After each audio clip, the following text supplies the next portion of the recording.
Thank you for inviting me to this session in this colloquium of the HCIAS.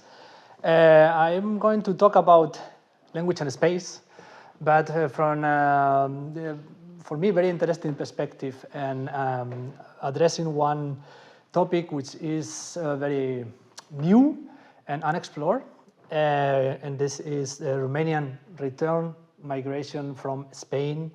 I will focus on these three aspects of these migratory movements: language, transnational ties, and uprooting processes. So what I'm going to present is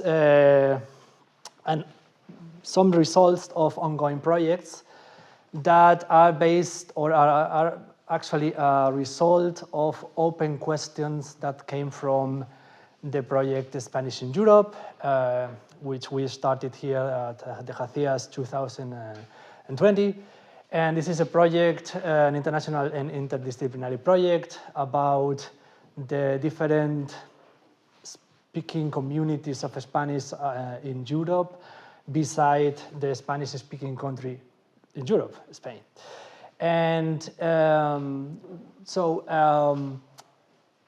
in the framework of this project, we address this phenomena of return migration in two working papers recently published. The one is a report, a kind of working paper with part for political recommendations, which is called New Spanish-Speaking Profiles, Returnees and Circular Migration. And it was presented in Heidelberg last year in a workshop and published in the HCIAS Working Papers series at the beginning of this year. And the second working paper was presented last month and will be published soon in 2 weeks at the Observatory of Spanish in Heidelberg University in Madrid. And it's called Spanish on the Move, Returns, Bilingualism, and New Demolinguistic Dynamics of Spanish in Europe. So I will present some of the results of these two projects or two working papers. And I hope I can contribute to some debates or conceptual work in area studies, at least three aspects. The first one is how we can conceptualize communities against the backdrop of transnationalism. In other words, we know in the ongoing outcome of global processes, there are many communities that include transnational members or members that are moving in different transnational ties. And it is a challenge in order to conceptualize community, or in other words, in order to create a functional concept of community for research. The second aspect I want to contribute with my presentation is to conceptualize a space. We know in social science we have experienced the so-called spatial turn, which focus or propose to focus more on how space determines social relationships. And from this turn, we went to the mobility turn, so-called mobility turn, which challenged some ideas of space, especially stable ideas of space, challenged by the reality of migration and other mobilities around the world. And I think with the analysis of the return migration in terms of language practices, we can show how in area studies we can go from areas to mobility and to individuals moving, creating spaces. So I will show this epistemological chain. And the third aspect this presentation wants to contribute is to focus on one idea or one paradigm in migration studies, which try to analyze or try to analyze identity, how identity is created in migratory movements, and it goes from the idea of roots to roots in order to analyze the individual experiences of migrant persons, people in the move. And in this framework, the analysis of return migration helped us to focus on one aspect. It is the different aspects that people on the move acquire as a kind of heritage of migration, so such as language or other cultural knowledge. First, before I start with the presentation of the results, I want to say something about our approach. We work in the discipline called language demography or demolinguistics, which is defined as the study of the relationship between the social use of languages and the demographic reality of its speakers. And it has at least three aims. The first aim is to describe and analyze the distribution, size, and composition of these language communities. The second aim is to track the changes in the language use across generations and social groups, so how these communities change through time. And it has a third aim, which is more related to practice, and it is to inform language planning and language policy by offering empirical evidence on linguistic diversity and trends within societies. So, and particularly in demolinguistics or language demography, we have different models in order to analyze international language, such as Spanish, which is the topic for today's presentation. So one of the most popular model was proposed by Kashru many decades ago in order to analyze the international reality of the English language. And he proposed a model based on three circles. The first circle, the so-called inner circle, is try to classify in a group the native speakers of English in the first English-speaking countries in the world, which are UK and the US.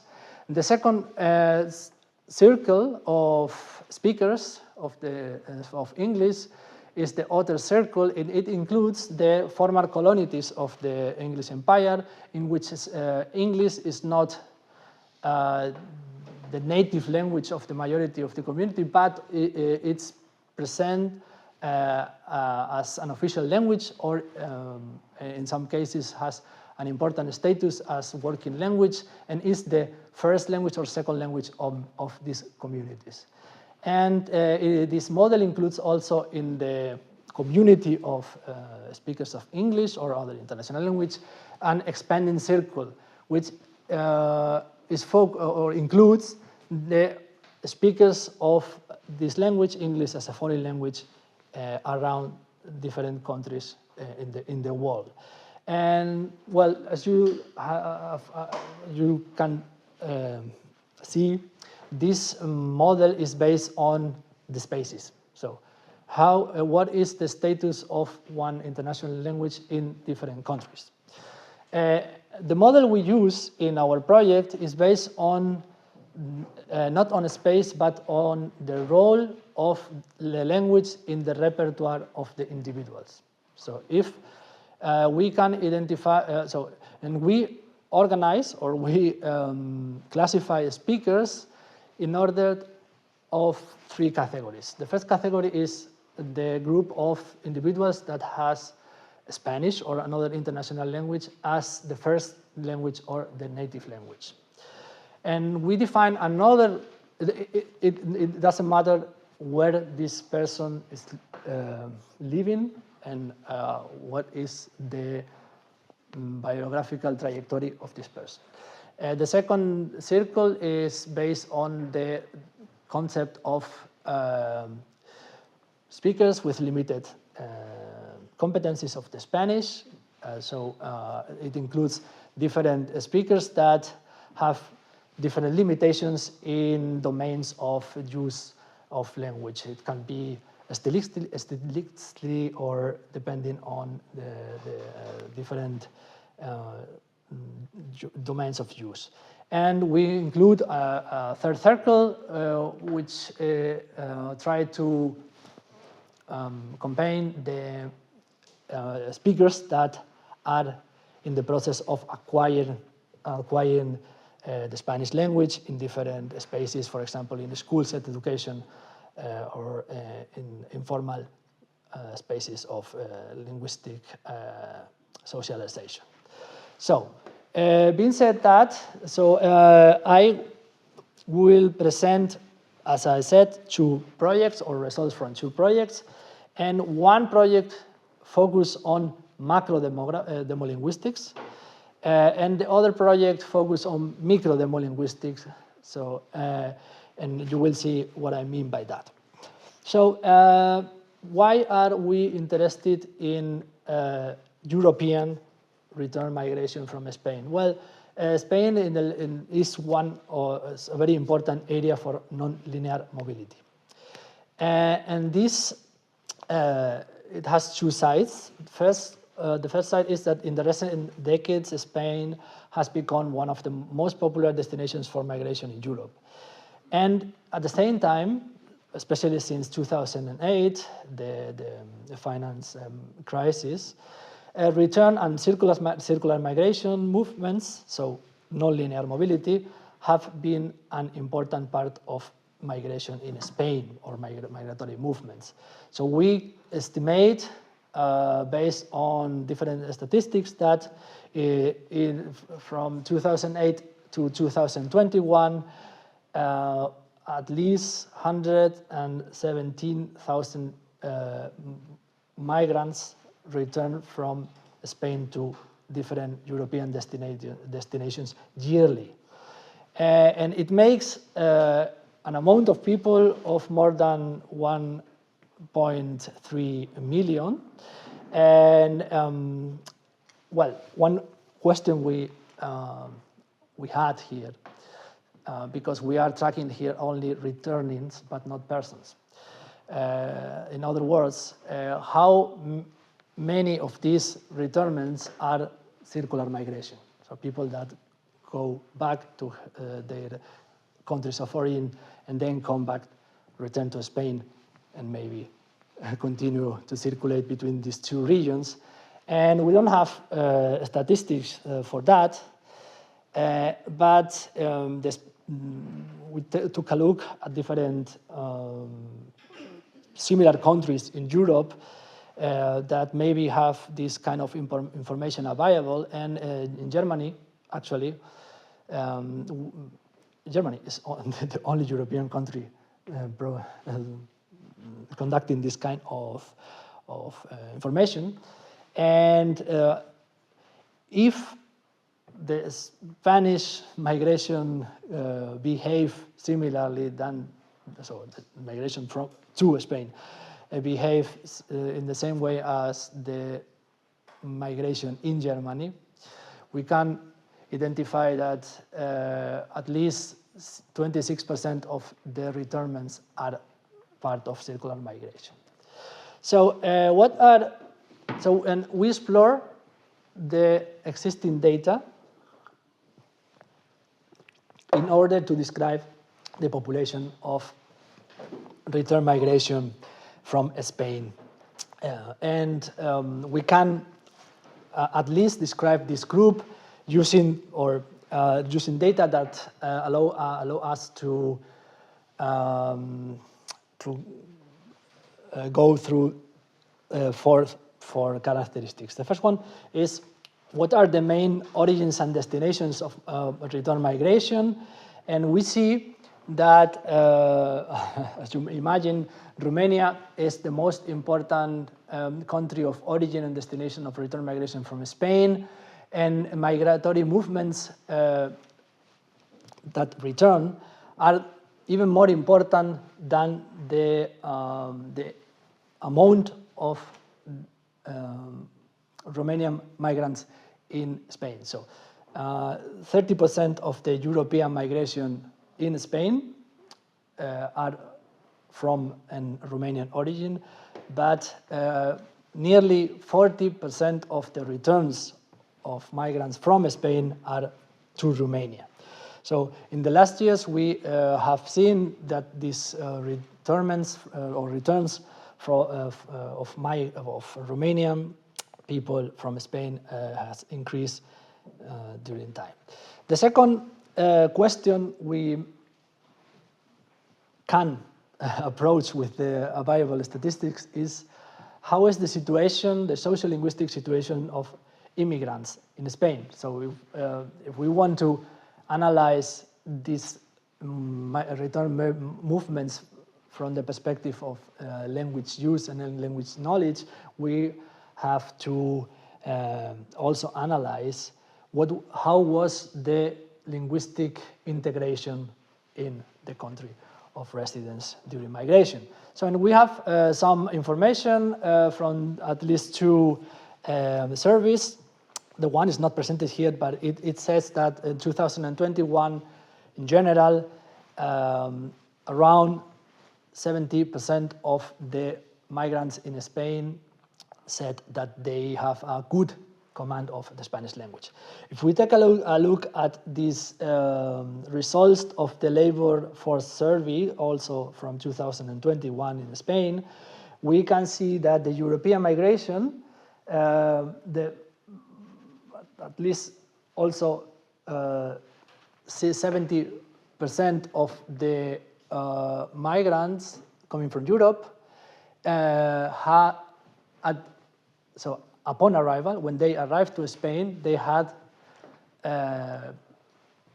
little language skills in Spanish, and when at the time of the survey, they improved their command significantly. So as you can see, so the social-linguistic integration of the European migration is very high in these terms.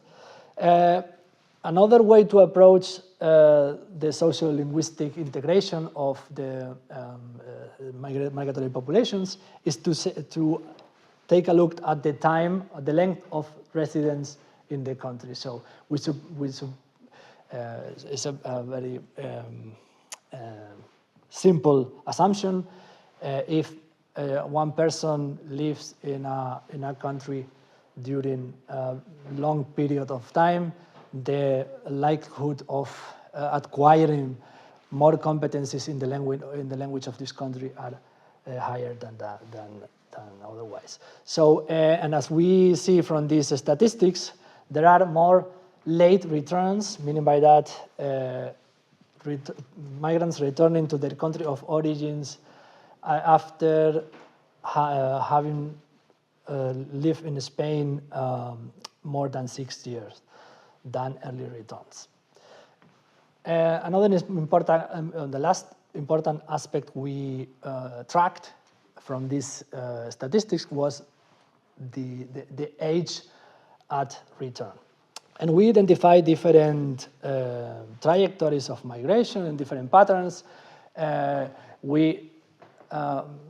You can't see the figures very well, I think, but we identify older migration movements returning to the countries in North Europe, of course, retired migrants living in Spain coming back to the countries of origin, and more younger migration return movements to the south countries or the countries in South Europe, such as Romania. And in these movements, we identify for different reasons Romania as one of the most important communities of returnees. And we can classify, or we can define this community or this group from the demolinguistic perspectives according to these three aspects. From the point of view of their origin and migratory status, so country of birth and citizenship, actually only 6% of them are born in Spain, okay? But the 6% of people are young returnees, so people minors, under the age of 18. From the point of view of the length of residence in Spain before return, this community is mostly late returns, as in general, and more than half of the Romanians return to Romania after having received more than 6 years in Spain. And from the point of view of their ages at return, Romanian returnees are a young group, as in general, but one important and significant reality of these movements is the existence of minors returning with or without their families to Romania, and at least 7,000 minors return yearly from Spain, and 35% of them are born in Spain. So one important question for sociolinguistics is how is the linguistic and educational situation of return minors? Why? Because from the perspective of sociolinguistics, this group is especially interesting because all of them are bilingual. So they socialize in Spain in different situations, of course, but almost always being sequential bilingual, so having learned the Romanian language at home and then the Spanish language as a second language at the school, and acquiring nearly or native competencies in Spanish, or even being so-called simultaneous bilingual. They grew up having both languages and exposure to these both languages in the same level. And well, if we approach the linguistic situation of these minors, we can identify two aspects. The first one is the lack of specific skills in Romania. So, minors coming back to Romania, they have some linguistic problems, especially in the domain of reading and writing. And this can lead to academic setbacks and a frustration among returnees. There are another problems from sociolinguistic nature related to this lack of specific skills, which can be the differences in grammar and pronunciation of these speakers.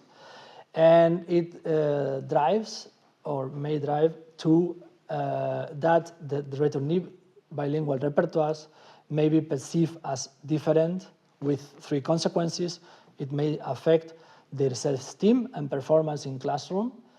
It can be a source of discrimination and exclusion for young returnees, and these experiences can also lead to social isolation.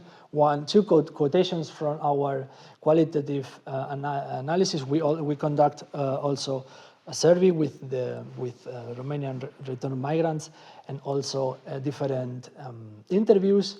And two quotations from these interviews are a very interesting example of that. The first one: when I arrived in Romania, I had a hard time because I didn't speak at school at all. I failed the subject because I didn't understand anything, but now, little by little, I know what I want to know. The second quotation: they just accept me. My relations with Romanians do not beyond simple cordiality.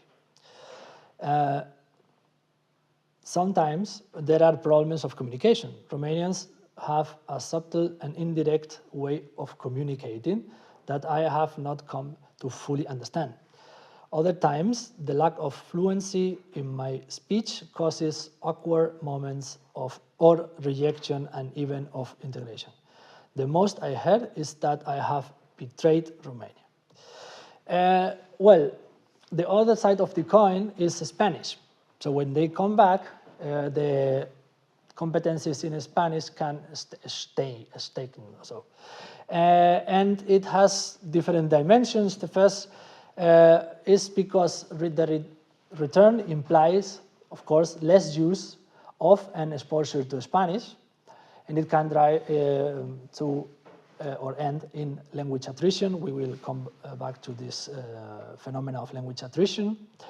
The second dimension or dynamic is that this lack of or stagnation of language skills is identified more in formal contexts such as writing and academic vocabulary, and the consequence is that there is a risk of that the bilingualism of these return speakers become unbalanced.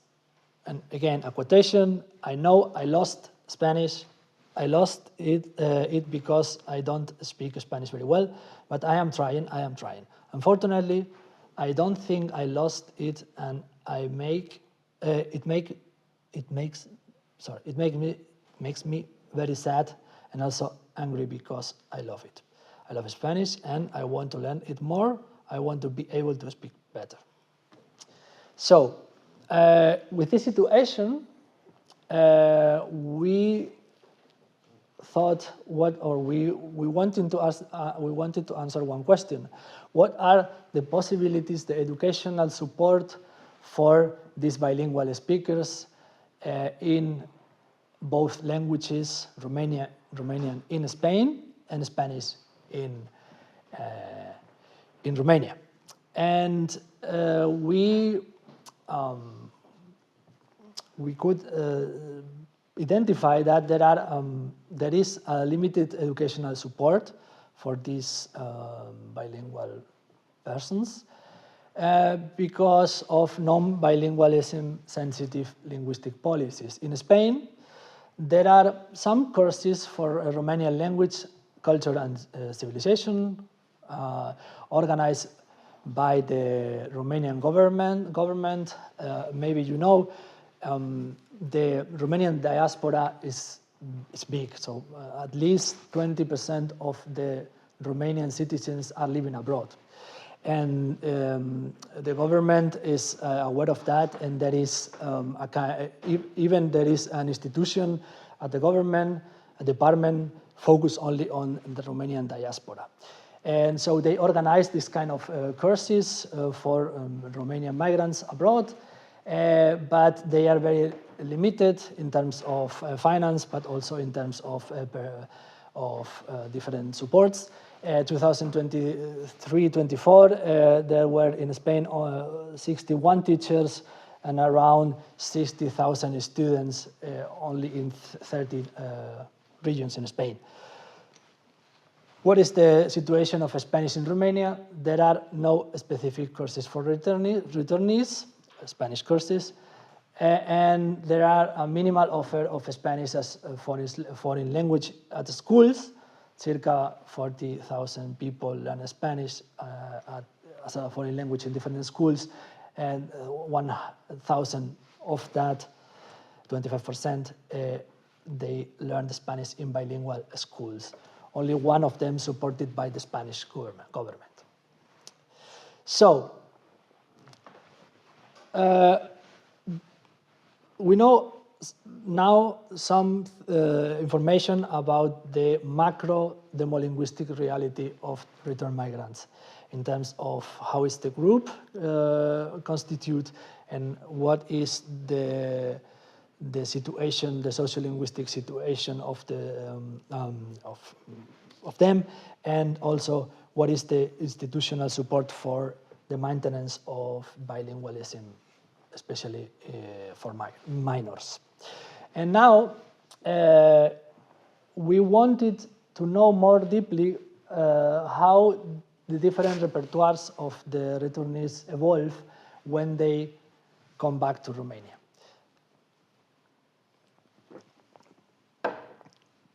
And now I would like to present the results of the second working paper, which is also an ongoing research. And we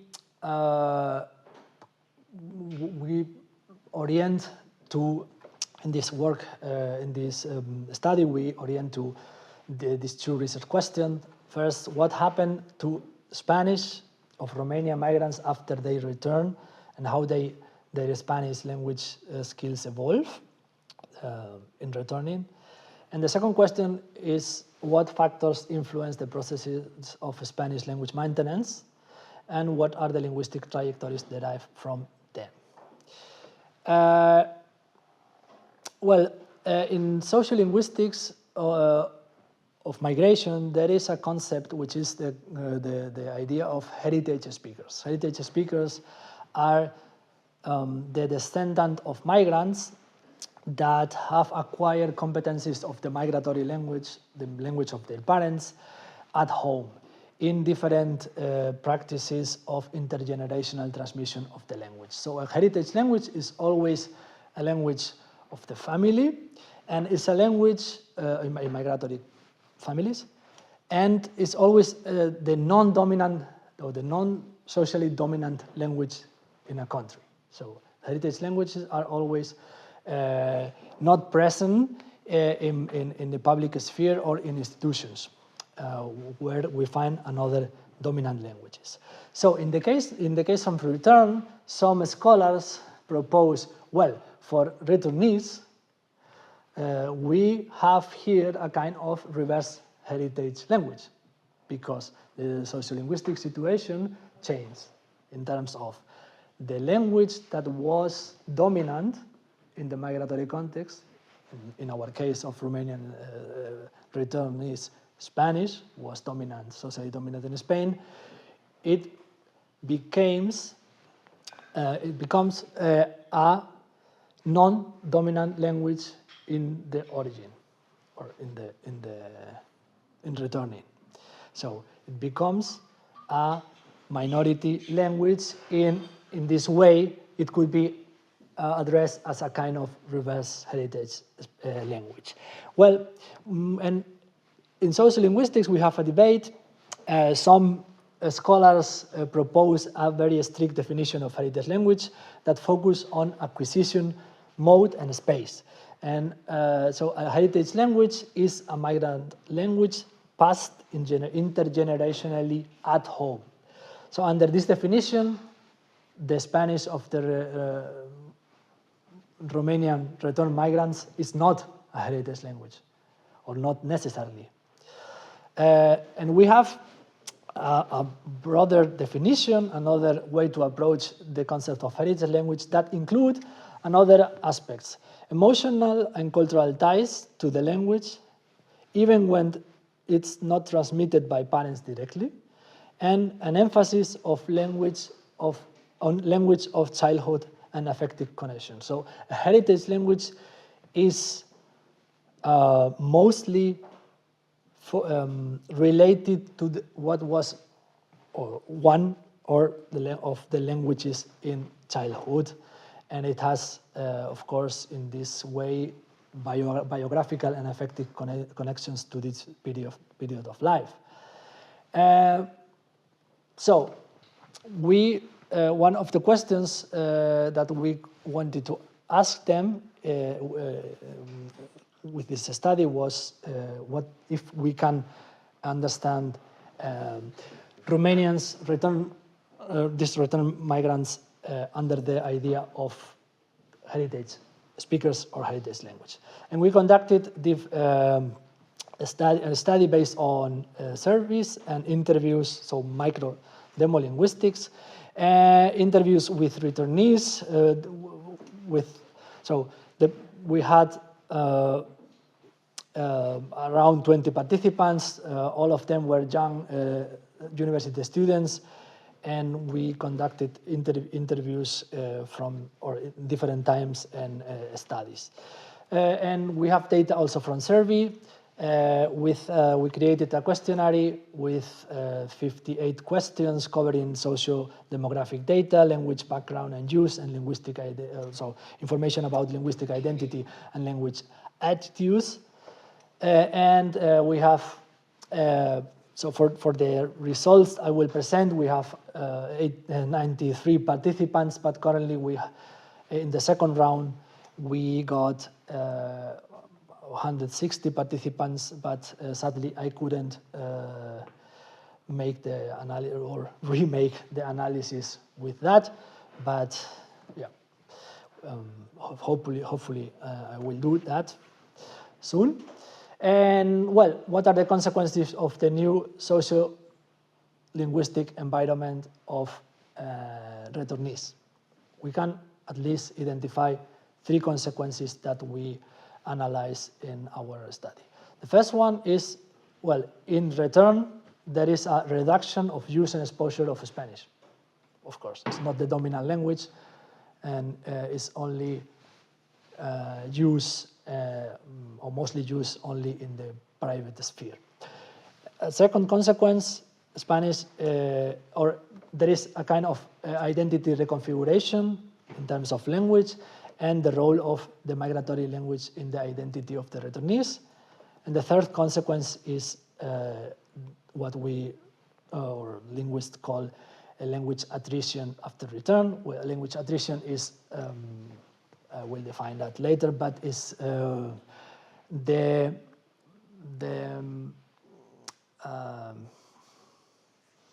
problems in terms of fluency in one language because of lack of use and exposure to this language.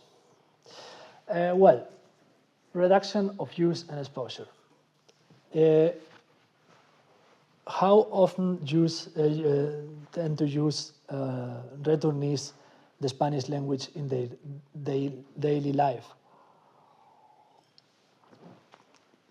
As we can see in this figure, of course, Romanian language is the most important language for this group of speakers, but it is daily used by 65 of the participants in the survey, which is a very important amount of participants.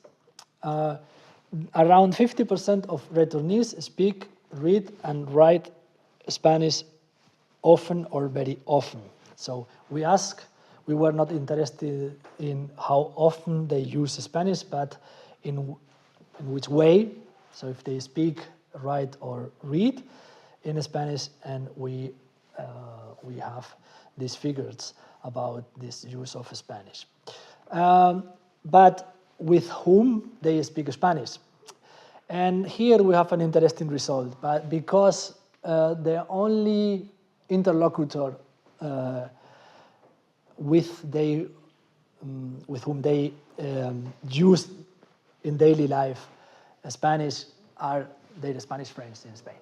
So they are connected with their Spanish friends that they had or they got during their migratory experience in Spanish, and they communicate with them in Spanish daily, but they use also Spanish, and this is the main interlocutor for them, and they also use Spanish sometimes in the family. So Spanish is also part of the Spanish, so the family languages. They use that with the siblings and with the parents sometimes, but not with the grandparents, which is also normal because the grandparents doesn't belong to the community, so to the diaspora. So grandparents, they were in Romania when the parents of these people migrate to Spain. And they use also Spanish sometimes in Romania, but not only with the family, so with people in internet, with peers and friends in Romania, but this is not important. So, and what about exposure to Spanish? So these returnees are not only connected with their former or their friends in Spanish, they are also connected to different cultural products in Spanish.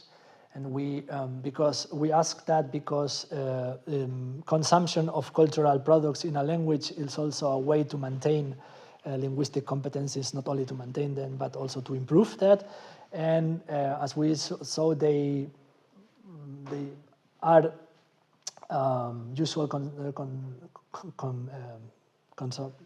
consumers of Spanish cultural products, especially music, series and films, and they are also connected through social networks and the internet. Of course, literature is the less important cultural product that they consume. So one quotation about the reduction and use of exposure. The truth is that, yes, I was a little afraid of losing Spanish because I felt that I wasn't going to be able to have such close conversations or be so immersed in Spanish. But then I realized that I had more options to continue being in contact with the language, such as talking with friends, just as I did with Romanian people when I was still living in Spain. So we see here the importance of these transnational ties with their friends. Second sociolinguistic dynamic we analyze, identity reconfiguration and the role of the migratory language in their identities. So first we have information about the position of Spanish in their linguistic repertoires in two senses. The first sense is what is the order of acquisition of their both languages, and we see the majority of them, 61%, are sequential bilinguals. The majority of these sequential bilinguals have Romanian as a first language and Spanish as a second language, but there are some of them that have Spanish as a first language. Remember, there are some of these minor returnees that were born in Spain. And these minors born in Spain, they are likely to become L1 speakers of Spanish in the first place. So the second sense of the position of Spanish in the linguistic repertoires is how they name the Spanish language. So how they identify this language. So and 62% they identify that as a kind of second language.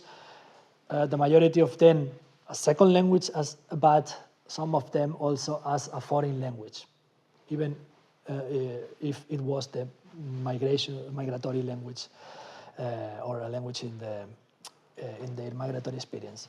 And 38% of them, they identify the Spanish language as being a first language, 22% or the majority as a mother tongue, and some of them also as first language as such. Well, we have also information and questions from the questions of the survey regarding of how they identify, and sorry for I didn't have time to translate the figures, but I think all of you speak Spanish, so. One of the questions was more or less how would you identify yourself, and as we see, the majority of them would identify as Romanian, but almost the same amount of participants identify as Spanish Romanian, as having this kind of hybrid identities, and only 10% of them identify as Spanish. I say only, but as I mentioned before,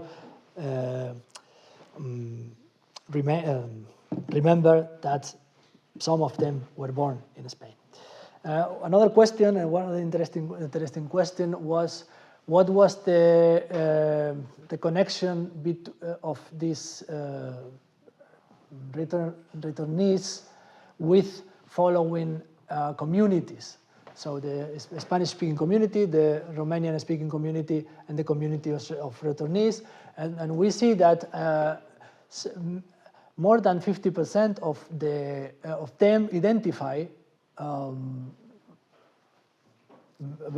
lot or some with the Spanish-speaking community. So they feel that they are a part of this Spanish-speaking community.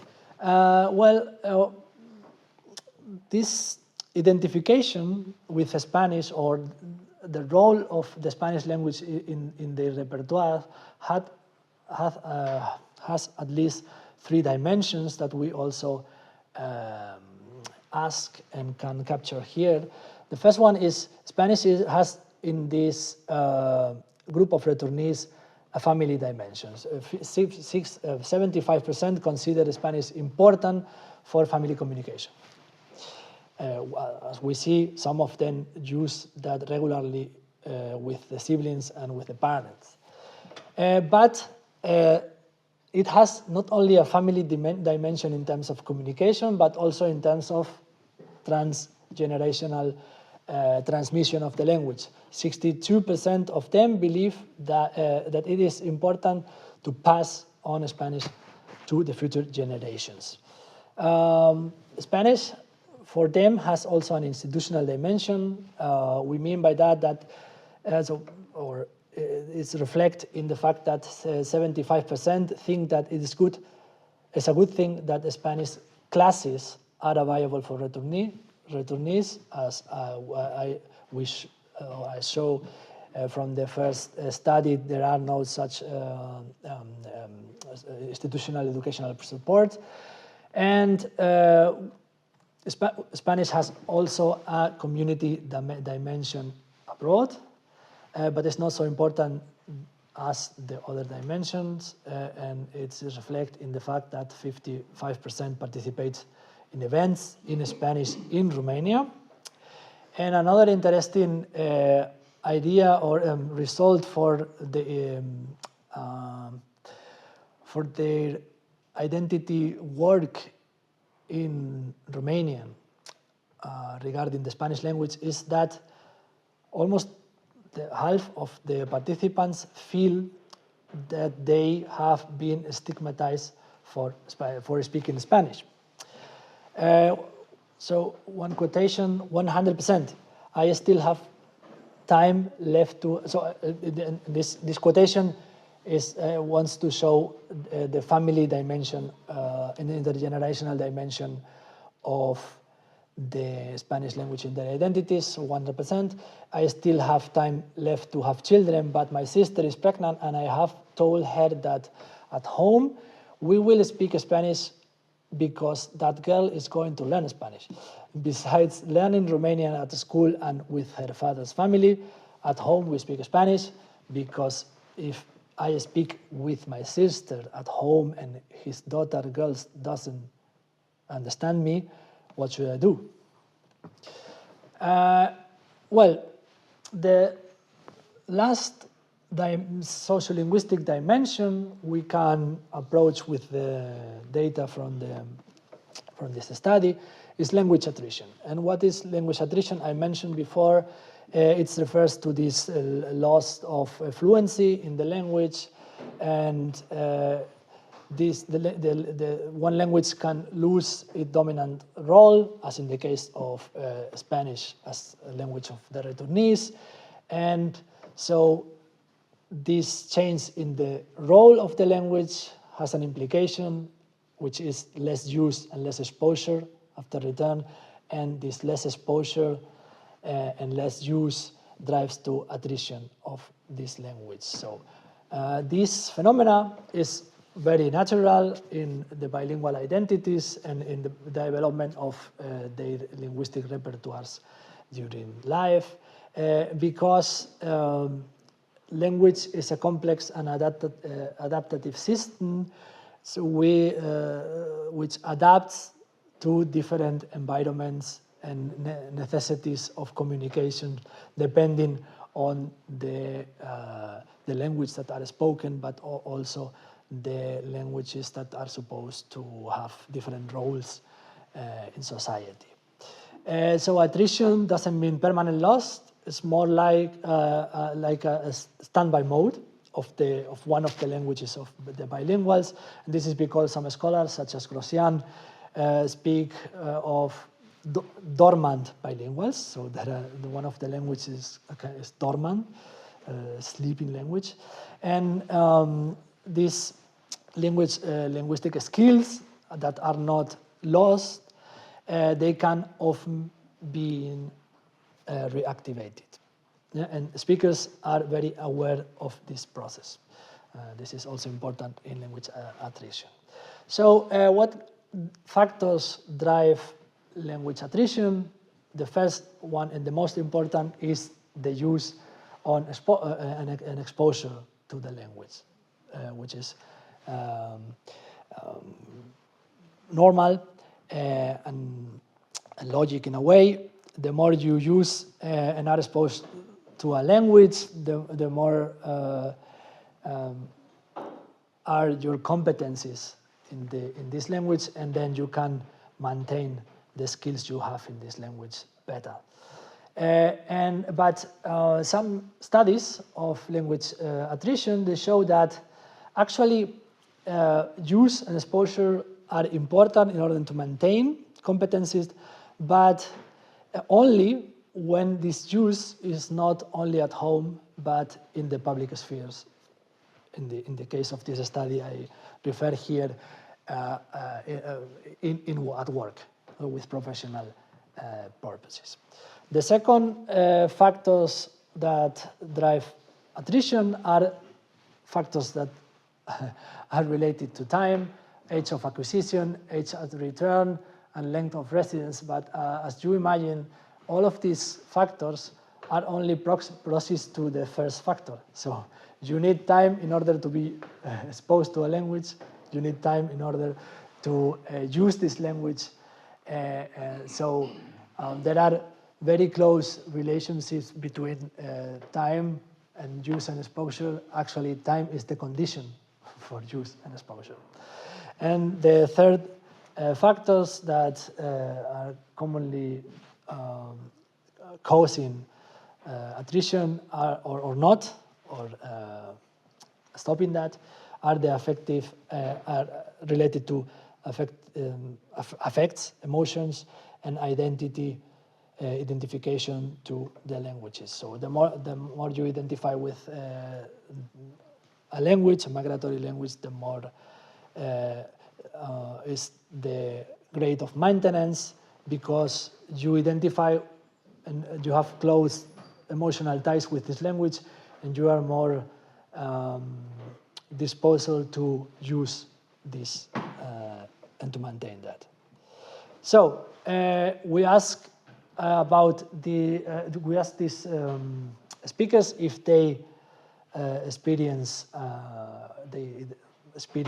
attrition after return, and actually only 32% of them they see or they perceive that they are losing fluidity, but 44% they think that they could lose fluency in the future if they keep living in Romania. So we conducted a kind of multi-factor analysis in order to analyze what are the factors that influence this perception of the individuals, of the returnees, in terms of if they perceive attrition. And we see that only 2 of the factors explain at this perception, and it was if they speak Spanish regularly, attrition they experience or they perceive less attrition, and if they identify positively with the Spanish language, if Spanish language have an important role in their identities, this perception of attrition decrease also. So, some closing remarks in order to summarize the results and open space for questions and commentaries. First of all, speech community. So, what about communities? I said at the beginning, one of the aspects I want to contribute with that is to help conceptual work in terms of how can we use the idea of community, especially in this context of mobility. And well, there are some speech communities that also include floating members. So something that we can call floating members. And these floating members, or the returnees, are a very good example of floating members of speech communities because they broaden the community of speakers with their mobility, and they create transnational spaces and ties which are an important part of the speech community. The second idea is that Spanish, in the case of these returnees, is a kind of lived heritage of migration. So this heritage is here not understood as something essentialist or related to national state, but is based on lived experiences, memories, and personal trajectories of the returnees. Spanish connects them to a significant life stage, so the migratory experience, to effective social and cultural networks, especially with their friends and families that are still living in Spain. And this is a dynamic sense of identity and belonging. And the last thing I wanted to highlight is that all of these realities I presented are invisible or mostly invisible to language institutions and language policies, and not only in Spain or in Romania, but in general in Europe. And it is a problem for a kind of sustainable language policy and management of linguistic diversity in Europe. And thank you very much for your attention.